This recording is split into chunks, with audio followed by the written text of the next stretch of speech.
Well, it's that time again. Let's walk in faith, talk about anime, and grow together. Welcome to Reb's Otaku Talk.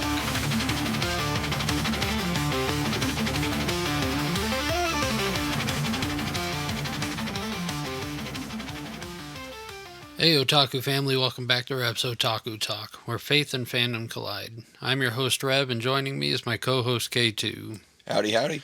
And together we'll venture into the world of anime through the lens of Christian values. Whether you're a seasoned otaku or just starting your anime journey, this is the place where we blend our love for all things anime with a walk in Christ. Join us as we explore thought-provoking themes, inspiring stories, and tackle the deeper connections between our favorite shows and our faith. It's all about finding God's truth in the worlds we love. This is your Christ Walk with Otaku Talk. Let's get started. Now, today's episode dives into a world that has brought forth a lot of controversy in some areas, churches. Even in a church that my wife and I had previously attended, only had their extreme dislike of anime fueled merely by the name Demon Slayer. So, as we jump into this, grab your Kohi and your Anmitsu, and let's dive in. Demon Slayer was created by Koyuharu Gotuye. Demon Slayer is an anime series set in the Taisho era Japan, following the story of Tanjiro Kamado, a kind-hearted boy who lives with his family in the mountains. One day, Tanjiro returns home to find his family slaughtered by demons, and his younger sister, Nezuko, turned into a demon herself. Determined to protect his sister and avenge his family, Tanjiro joins the Demon Slayer Corps, a group of elite warriors dedicated to hunting down demons. Throughout the series, Tanjiro trains vigorously in combat and learns the secrets of the breathing techniques used by demon slayers to fight demons effectively. He meets various characters along the way, including skilled warriors like Zenitsu and Inosuke, who also become part of his journey. Together, they face powerful demons, uncovering the mysteries behind the demons' origins, and the demon lord Muzan Kibutsuji, the mastermind behind demonic plague. The show explores themes of family, sacrifice, friendship, and the struggle between good and evil. With beautiful animation, intense battles, and emotional depth, Demon Slayer has gained widespread acclaim and popularity worldwide. For such a controversial anime, Demon Slayer holds so many lessons that we could make multiple episodes from it, and those will come at a later time. Today, what I want to talk about is finding strength and weakness through the eyes of the Hashira Gyomei Himejima. Now, K2, we were talking about how much we've both watched Demon Slayer. Do you know anything about this character? I do not. Okay. So, I'm going to give some background on him. I'm going to tell you about his early life and the event that led to him becoming a demon slayer. Okay. So, Himejima was born in a small, impoverished village where he was raised in an orphanage. As a child, he was blind, but he possessed an extraordinary sensitivity to his surroundings, which he honed as he grew older. Despite his blindness, Gyomei showed remarkable physical prowess and an unshakable sense of discipline. At one point in his early life, Gyomei was deeply religious and a compassionate person. He would often visit the temple to pray and help those in need despite his own difficulties. His heart was full of kindness, and he sought to help others whenever he could. So right there, we can see where even though he has this disability, his blindness, Yep. that doesn't stop him from doing greater things. Yep. Now, Gyomei's life took a tragic turn when a demon attacked the orphanage where he had grown up. During this attack, Gyomei was forced to confront the demon to protect the children. The demon slaughtered everyone in the orphanage, and Gyomei was blamed for the deaths of the children he had tried to protect. This event greatly impacted him, leaving him with a deep sense of guilt and sorrow. He was eventually rescued by a former Hashira, who took him in and trained him in the ways of the Demon Slayer Corps. Gyomei's strength, determination, and profound understanding of life and death helped him rise quickly through the ranks, earning him the title of Stone Hashira. Now, if we look in the Bible, we can turn to 2 Corinthians chapter 12, verses 9 through 10. It says, "But he said to me, my grace is sufficient for you, for my power is made perfect in weakness. Therefore, I will boast all the more gladly of my weakness, so that the power of Christ may rest upon me. For the sake of Christ, then, I am content with weakness, insults, hardships, persecutions, and calamities. For when I am weak, then I am strong." Finding strength in weakness sounds like an oxymoron, but it holds a lot of truth. In what ways have you found strength in your own weakness in your life? Ooh, I mean, the quote that really comes to mind right now for me is the weakest link in the chain, and so you're only as strong as your weakest point is. So I mean, for me, my weakest point is definitely either public speaking or just reading. I hate reading. I hate public speaking. I don't know how I'm doing this. I guess because I'm not really in public. We're just sitting in a room right now. Yeah, but I'll put it to you this way: this is beyond public speaking, so I think you're doing a pretty good job. We just got a this is off the path, but we just got analytic updates, and before when I talked about this, we were being heard in um, America, Yep, Germany, and Italy. Italy. Now we're being heard in Poland. Wow. All right, Poland, sweet. So we have yet another country that is hearing us. So you're doing pretty good for not like a I public guess I'm doing speaking. pretty good then. But that is still a thing where you can see a strength coming out of your weakness. It is. Because of the fact that, me, I used to be the same way.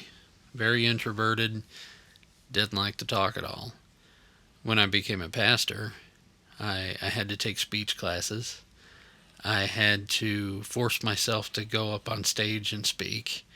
I would get groups together and just practice speeches. Um, and then I would put them online for the whole school to see them.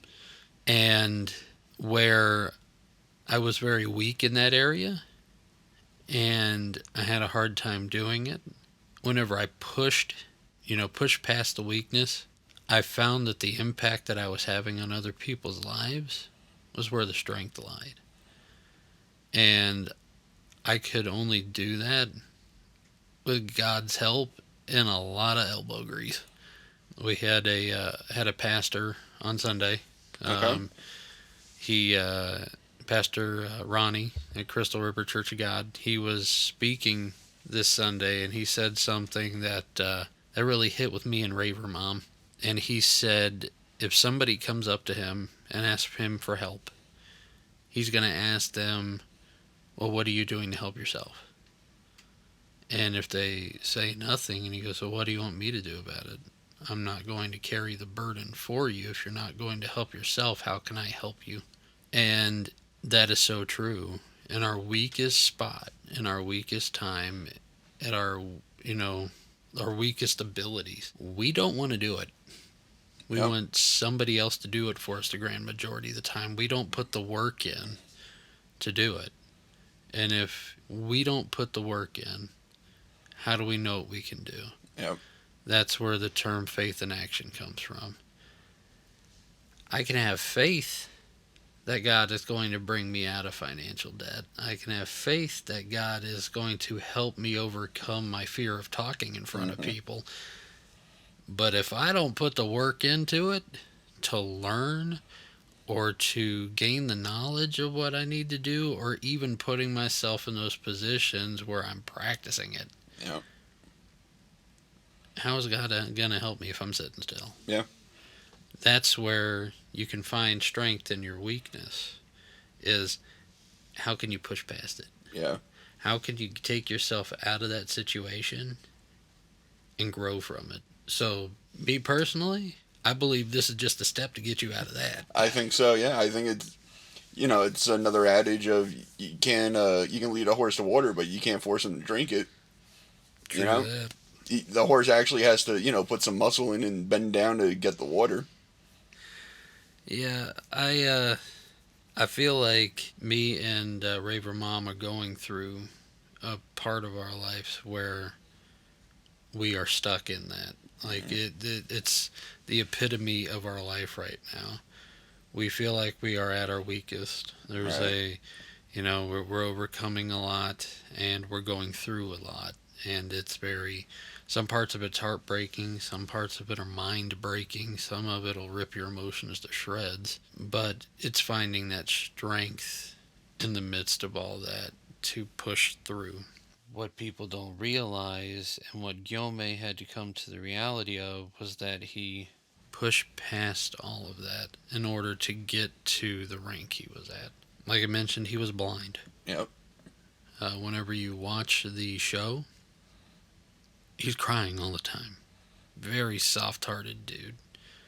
I mean, his heart breaks so easy, and he has such a compassionate heart, and he cries whenever something is just heartbreaking. Mm. And you would think that this guy is just so weak because his emotions and his mind have been beaten to shreds. But this guy put in so much work that, I mean, he went from being a beanpole to being the biggest guy Mm. in the Demon Slayer Corps. All right. And they have this test in the Hashira training. They had a Whenever they got to him for training, there was this boulder. Boulder was bigger than him.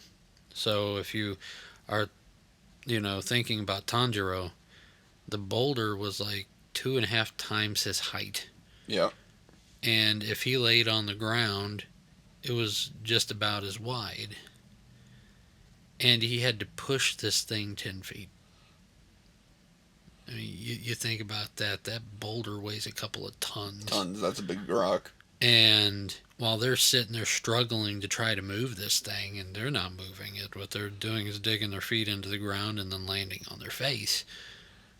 But then you have Gyomei, and he's just practicing. He's the stone Hashira. He keeps his body and his mind trained, and he's pushing this thing like it's paper.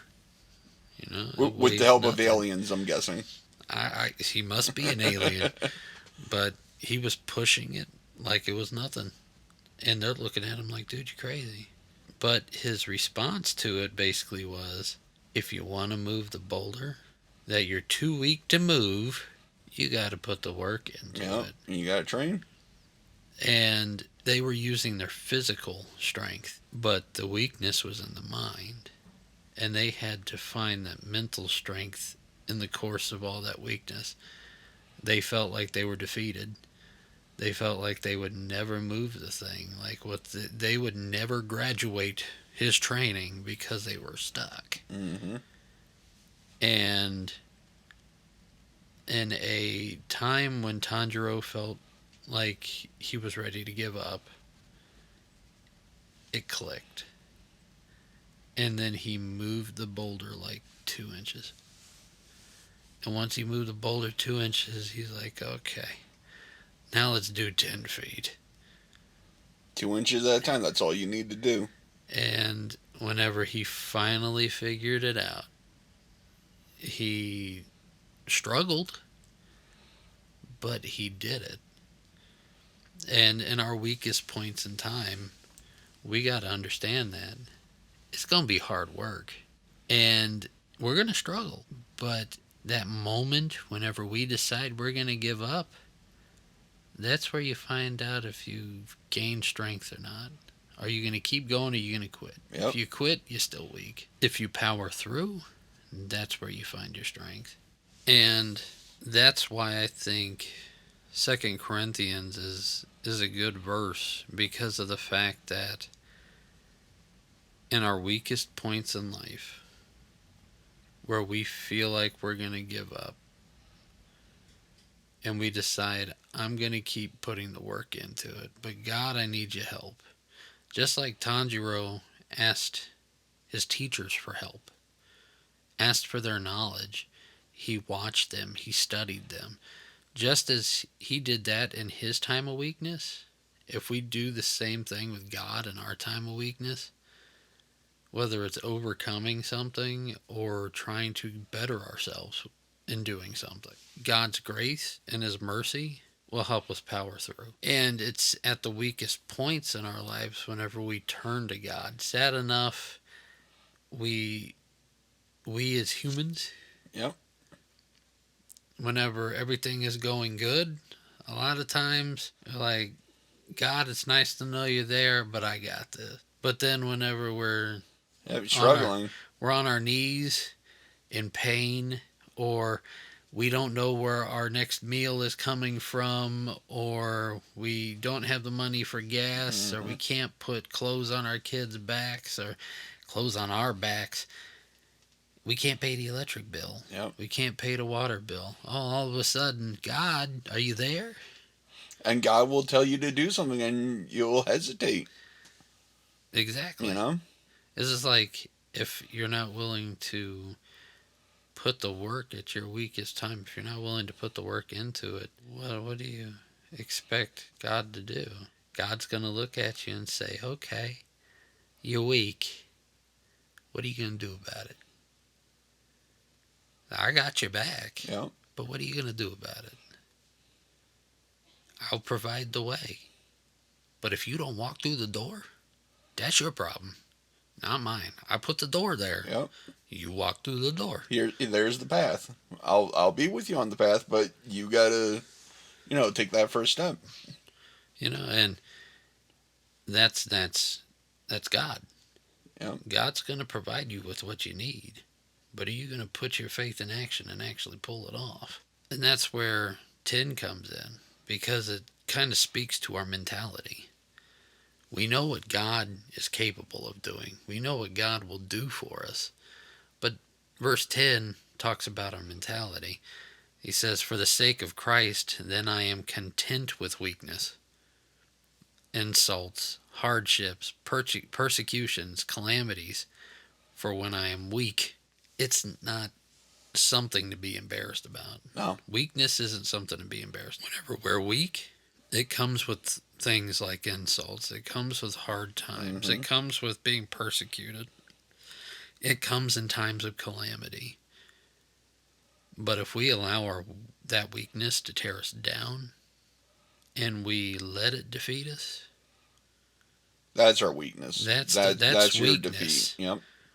But if we're content with being weak and we look at weakness as a strength, we look at weakness as, okay, I'm weak here, but I can build myself up from here. Yep. Weakness is the foundation that I'm going to find my strength on. So if we do that, then, hey, weakness isn't a bad thing at all. I went to school with a guy, scrawny dude. He was a stick. Like I could take one hand and put it around his Yep. forearm and be able to touch my finger Yep. stick. And he was weak. He was weak physically, but mentally, you just didn't know. And he would get picked on about his size, because he would always try to be cool and always try to hang with the popular crowd, and that was just his personality. But the way he looked, you know, everybody made fun of him. Now, this guy, he started weightlifting. He started bulking up on protein. I mean, I would go over to his house and we'd eat 2 dozen eggs. That's a lot of eggs.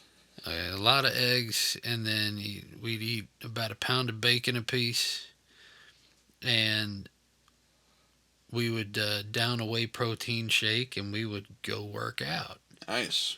Now this dude bulked up, like bodybuilder bulked Yeah. up.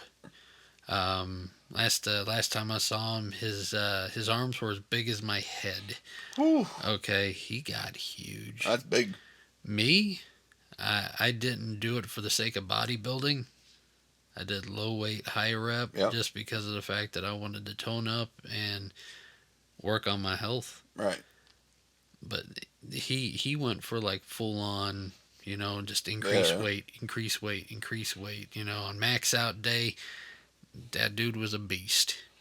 Sounds like it. Okay, but he did not let all of that break his mind. He would come home upset. He would call me up upset.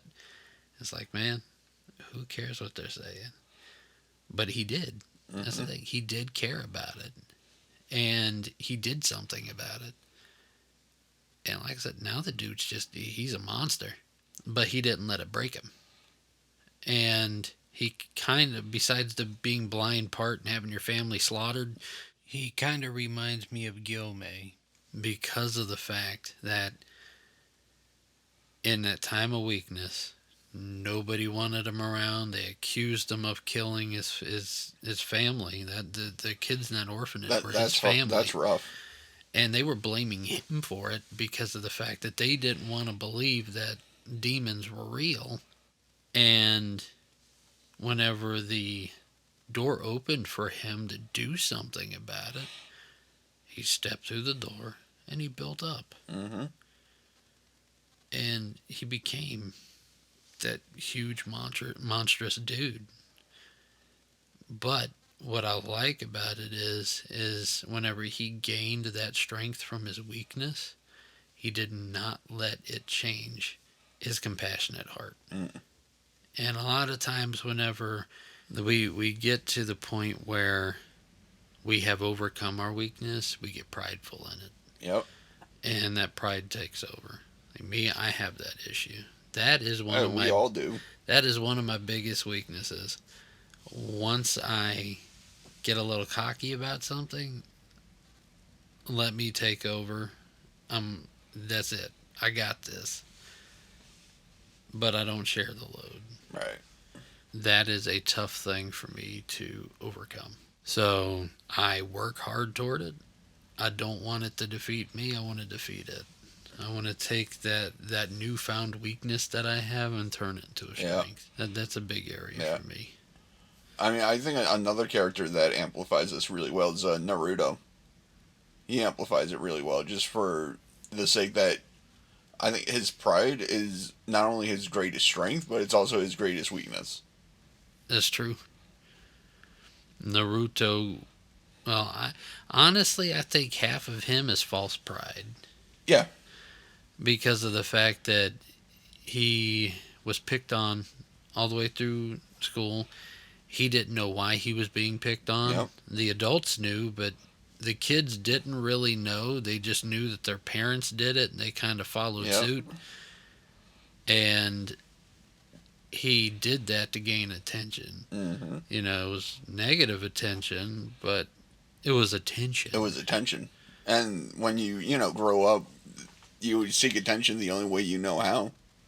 And if you get negative attention, that's what you're going to seek out.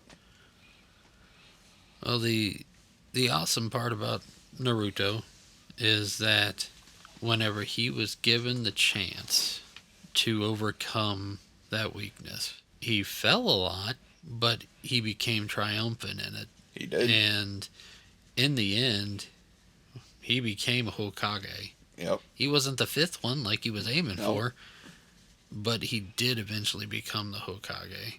And he went from being completely disrespected to being completely respected. Yep. So, I mean, that's a good example. Uh, I still have to finish Shippuden, Yep. which I'm embarrassed to say that I Yeah. have Me not too. finished it. Finished the first series. Yeah. Got to like season 2 of Shippuden, and now I'm like I gotta finish Yeah. that. That's what Crunchyroll is for.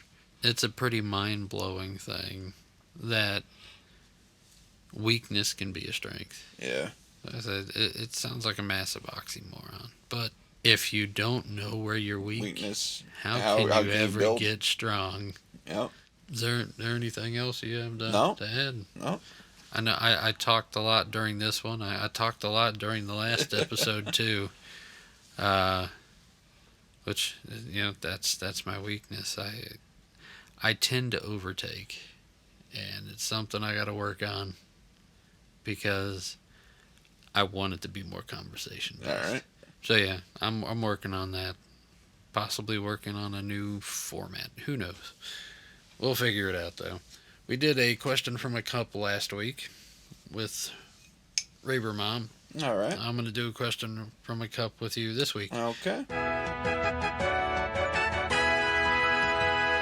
Last week's question was, what's your favorite anime? Ooh. Yeah, I got the loaded There, question. there's so many, and I'm gonna go with.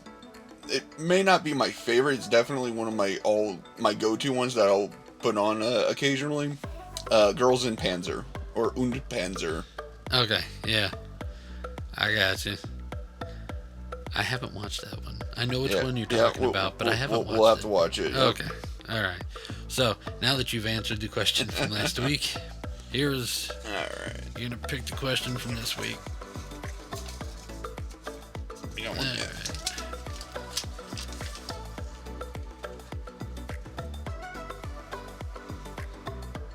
Alright, this is pretty similar to the one we just did last week. If you could choose an anime to live in, which anime would it be? Okay, so selecting our anime world. Yeah. Holy cow. Oof. That one is... I don't know. I think that one's a little more challenging than the what's your favorite anime? Yeah.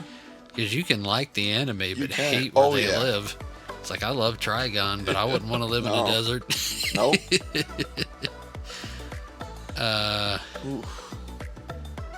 Man, that's something to think about. I mean, I guess it also depends. Are you just like an average guy, or are you going to be a main character in the show?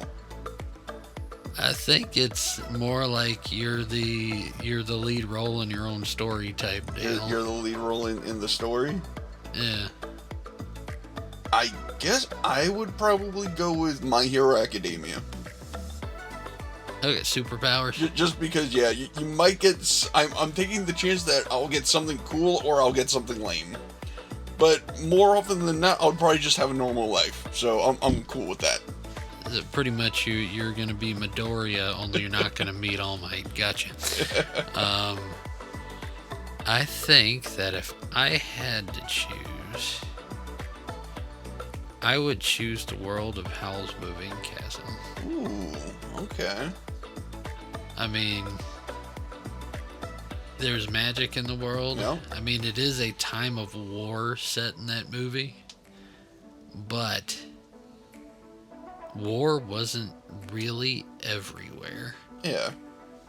And to be a main character in that, to experience living in the castle and meeting the characters and then ending up in a cottage in the midst of a flower field with a portal that leads to a flower shop and like literally it's like I'm growing my own money. I'd be able to take care of my family. Yep. That'd be a very peaceful life, beautiful as can be. Yep.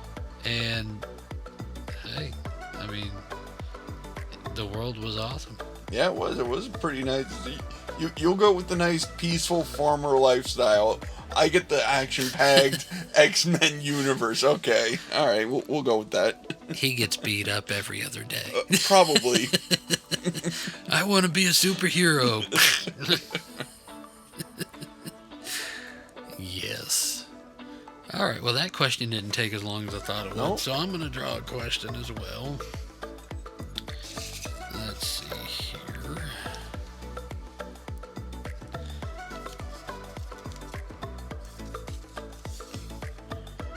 Favorite video game console? Ooh. I own a lot.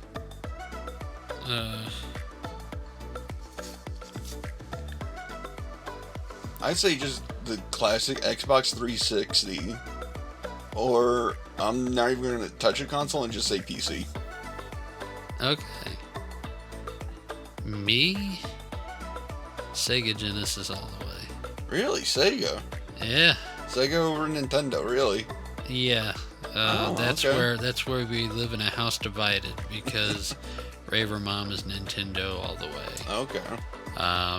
We have both consoles in the house. We have the original NES Entertainment System, and then we have the Sega Genesis. And we don't like playing each other's consoles with each other. Whenever I play Super Mario with her, I love it for the sheer fact that I get to spend time with her. Yeah. But I stink at playing Super Mario 3. I am literally there as her placeholder. So if she loses all her lives, I just make sure I stay alive long enough for her to get back to her spot, and then I can die all I want to. But whenever we switch consoles and I'm playing the Sega Genesis and she's playing with me, Yeah. especially Sonic the Hedgehog, Lord of Mercy, I played the game so much, it's like breathing. I hit the button and I just run. And I strategically hit the jump button. Yeah. And I beat most of the levels in like 30 seconds or less. The original speed running. I mean, although what's bad is she got me, was it Sonic Forces for the Switch? Yeah. You know, because so. now Sega's on Nintendo, which is horrible to me. But Sega was very smart with that. They started the console wars with like PlayStation and stuff like that. They started the console war. Yep. But they got smart whenever they weren't selling consoles, but their games were very popular. Yep. They continued making games, but they sold them to everybody else, and they made even more money. Yep. I mean, they're making bank. Whereas now they're making more products because they make their own line of anime figurines, and they make movies, and still putting video games out like crazy. And I mean, they're doing crazy stuff now, but they're just not making consoles anymore. Yeah. But she bought me Sonic Forces, and I'm like, I'm gonna take the old school approach to this thing. And I hit the button down and started hitting the jump button, and because your jump button on that is also the attack button. Yeah. So I'm sitting there running through and just tapping the button down, just bouncing back and forth using the tracking thing, hitting all the enemies, and now with the new game I average about a minute or less. Okay. Whenever it comes to beating levels, but the levels are also longer and more complicated. You can't just bounce over the top of the worlds. You got to actually run through them. So I can still speed run on those things, but it's not like a 30-second speed run. There's a way to do a 30-second speed run on there. Just on most of them, I haven't figured out how to get below 40 seconds. That's pretty quick still. Yeah. But yeah, Sonic the Hedgehog has always been my game. Doesn't matter what console it was on, whether it was Genesis, Dreamcast, Sega Saturn, Nintendo GameCube, Switch. It's always been my game. Now you got me reminiscing about Halo 2 lobbies. Now that you asked me what the favorite console was, I'm like, man, I remember Halo 2 lobbies. I remember the Call of Duty 4, the original Call of Duty 4 lobbies. What a time to be alive. Those were fun. Okay, I'm gonna show my age just a little bit, okay? I've got a little bag underneath the coffee maker in the studio. It's a little black and blue bag. If you unzip that, there are 2 original PlayStations inside of there. Oh. Those were for the traveling game lobbies, where you would meet in a place. Yeah. and you would set up and you would That's hook in, cool. and you would like hook into a network, Yeah. and you'd battle against each Not, other. not a PlayStation 2. You're talking about a PlayStation 1. Oh, the original OG flip top, big Wow. classic Yep. one, the first gen. Oh, Yeah, that's yeah. beautiful. But I got a competition set up in that bag over there. Uh, but yeah, I remember those things. Of course, my game on that was Parappa the Rapper. Oh, yep. Yeah, I remember that game. I've it took me a while, but I did finally find a good copy of Parappa the Rapper, and then I ran into a place and I found Gyomei, which is the rock version of it, where you're following the female character that was from Parappa the Rapper, only she's rock and roll. Which is funny. They were made by the same studio, but the lag on the control response for Gyomei is horrible. Really? With Parappa the Rapper, you kind of get the rhythm down and you're good to go. With Gyomei, you can get the rhythm down, but you have to step back like a half a beat to hit it. Oh, wow. It's horrible. I was so excited to find that game. And once I started playing it, I'm like, this stinks. I don't like it anymore. But yeah, no, I'm Sega Genesis all the way. Alright. So on another note, Yeah. I started back into watching One Piece. Okay. And I started back up watching it again. I on the streaming platform that I was on, it kind of stopped at the low 700s, and then there was a huge gap, and then it started in the thousands. Wow. So it's like I'm missing a few hundred episodes in between that. It's like this ain't gonna work for me. So I stopped watching it. And we finally got Crunchyroll. So I'm excited about that. So I started watching it again, and I thought I was on like episode 620 something. Yeah. So I go into Crunchyroll and I hit the episode that I thought I was on. It was like No, I thought I was on 657. That was the episode I thought I was on.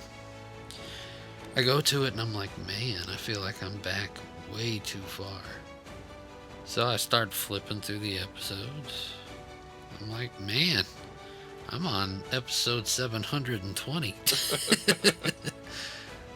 So I'm heading toward the end of the Dressrosa arc, Okay. which is against Doflamingo. If I wanted to get into One Piece, is there a way to like skip all like the filler episodes, or like start somewhere that's? No, I gotta start from episode 1, huh? You got to start from episode 1. There aren't as many filler episodes as you think. I mean, you could tell they did make some episodes where they were like movie continuations, Okay. or they were like filler episodes that they did while they were waiting for the mangas and stuff like that. That you can watch. You don't necessarily have to watch them because they have nothing to do with the story. So at that point, you can remove like 6 filler episodes out of the arc Wow. because it has nothing to do with the arc. But some of those filler episodes are actually pretty funny. Okay. But there are some filler episodes where they flat out say for the end of this movie. Okay. So if you you can go online and you can look up how should I watch the movies with the anime, Yeah. and it'll tell you at what point in between the episodes to watch the movie. That way, whenever you hit that filler episode for the movie, it makes sense. I got you. If you don't watch the movie, the filler episode's going to confuse you, and then the episode afterwards, you're like, hey, I'm back on. So that's one easy way to do it. Realistically, watching it's not that bad.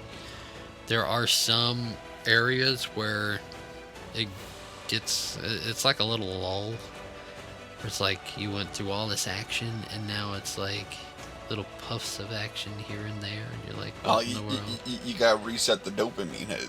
Yeah. Is what you gotta do.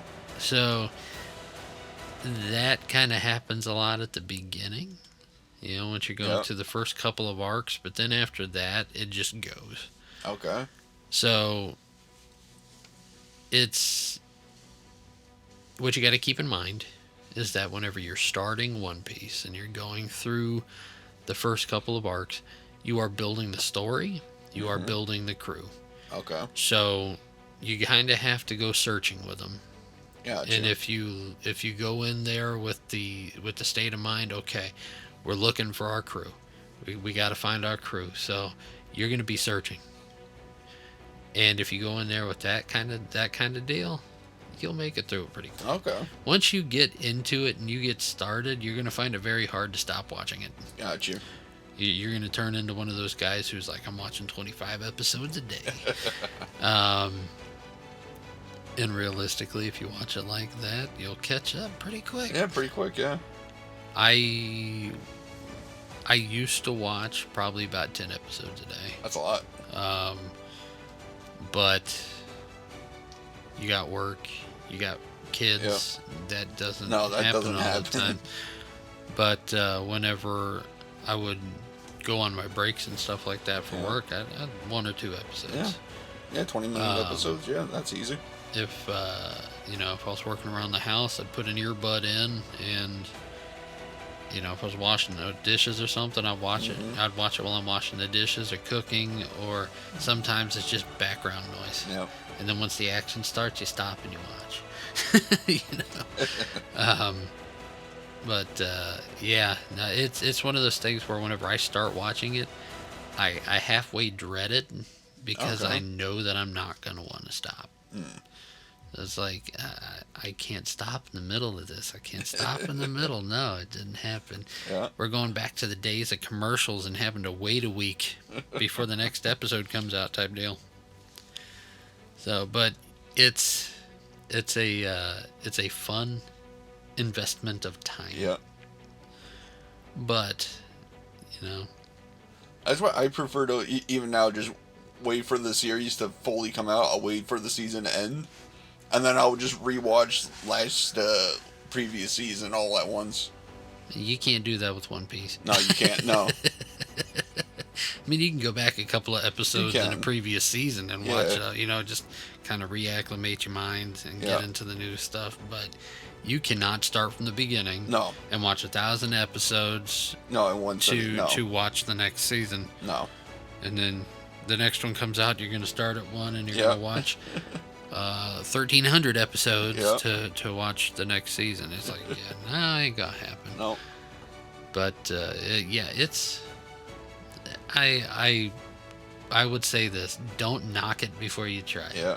And whenever you try it, give it at least a season Give it a before you season or knock it. two. All right. A lot of people who don't like One Piece will flat out say, "I only watched like 5 episodes. I didn't like it." I gotta go back and watch Demon Slayer because I gotta give it a chance too.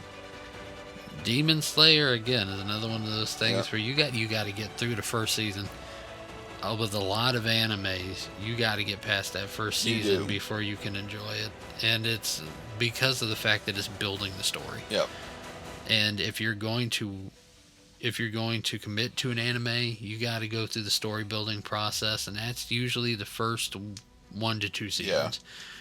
I did not like My Hero Academia. Yeah. No. The Understandable. first season was horrible. Oh yeah. But as it progressed, Yeah. I mean, once season 3, I loved Season it. 3. I loved season 3. Season 3 left me saying, "Where in the world season 4?" Yep. But I loved season 3, and it wasn't until season 3 that I was completely hooked. Yeah. So you got to give it time. It's one of those. We're going off anime at this point. It's one of those Sheldon Cooper moments, from Big Bang Theory, Yep. where he goes up to Amy. Yeah. I think it was Amy, and he goes, I'm wondering if I should start watching the Flash TV show. because if I do start watching it, if it's a flop, I'm stuck watching it because I'm going to commit to it till the end. And that's kind of the attitude you have You to gotta have with have, anime yeah. is do I watch it? If I do, I've got to commit to it till it's over. You do, yeah.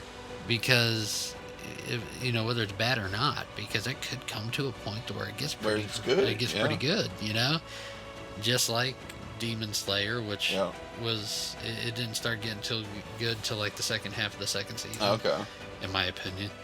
My Hero Academia season 3 all the way. Yep. Black Clover, Yeah.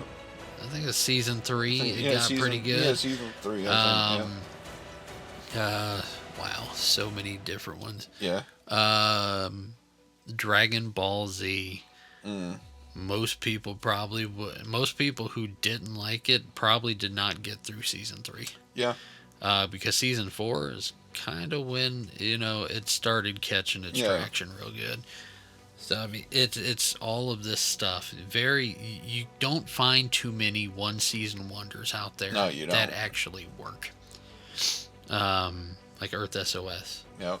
Fantastic. It's pretty short good. season thing. Pretty good. Yeah, it's short. Soul Eater. Soul Eater. Yeah. Good anime. Soul Eater not horrible, but the OG Soul Eater, good short season. Yeah. Single season, short. It was good. Black Lagoon's a good short one. I haven't watched that one. Violent, very violent though. Have you seen Ghost Hunter? Ghost. No. It's an older one. Okay. Awesome. If you like ghost hunting, the Ghost Hunter TV shows and stuff like that, where they go into the haunted houses and they try to find proof of ghosts and stuff. Same deal, but it's like anime version of it. It's pretty cool, and it's a single season, one shot wonder. I'm thinking of something else. Ghost Stories. No, No. No. Okay. No. I'm sorry. All I see are a bunch of voice actors in a recording booth saying random junk while recording an anime. It's the best abridged you'll ever find. The thing is, that wasn't a bridge. They were just trying to see how far they could take it. No, Ghost Hunter is a actual serious anime. Okay, I'll have to check that out. That was I think that was the second anime series anime series that me and Raber Mom watched all the way through. We would watch 1 or 2 episodes a night, and it's not really a comedy. I mean, I wouldn't say there's much funny in it. Mm-hmm. It's more on the serious side, but it was really good. Okay. And they ended it very well. So it was one of those things where it's like, I'm good. You don't have to continue. Just leave it there. Cool. But Ghost Hunter, I think, was another good short series. Okay. Yeah, I can't. There's so many of them, though. If you want to watch an estranged one that is in the Astro Boy art style, it's 13 episodes long. It's called Android Kakiter. Okay. And you should be able to find that one on YouTube. It's an older miniseries. Whenever we lived up in Georgia for a short time, a coworker introduced me to it, and I watched it, and it is almost like a mix between Astro Boy and a little bit of Metropolis on the side. Okay. So it's pretty decent. I wouldn't say it's like top 10 short series, but it's another one where it literally was a mini series, and you can watch it in less than a half a day. Nice. So it's not too bad. That one, I would say check it out just to say you did. Yeah, another one I can recommend if you like fighter jets or like Ace Combat, like games. Area 88 is a good one. It's about, I think, either 12 episodes long, and it's pretty good. I'll have to look into that one. Haven't heard of that. Yeah, because I like Top Gun. Yeah. If it's something similar to that, I'd Yeah, probably get it's into it. similar. Yeah. I have to check that out. Any other short series on your mind? Not that I can think of. All right, all right. Well, I think we can close it I think we can. here. So, in closing, let us remember 2 Corinthians chapter 12, verses 9 through 10. But he said to me, my grace is sufficient for you, for my power is made perfect in weakness. Therefore, I will boast all the more gladly of my weakness, so that the power of Christ may rest upon me. For the sake of Christ, then I am content with weakness, insults, hardships, persecutions, and calamities. For when I am weak, then I am strong.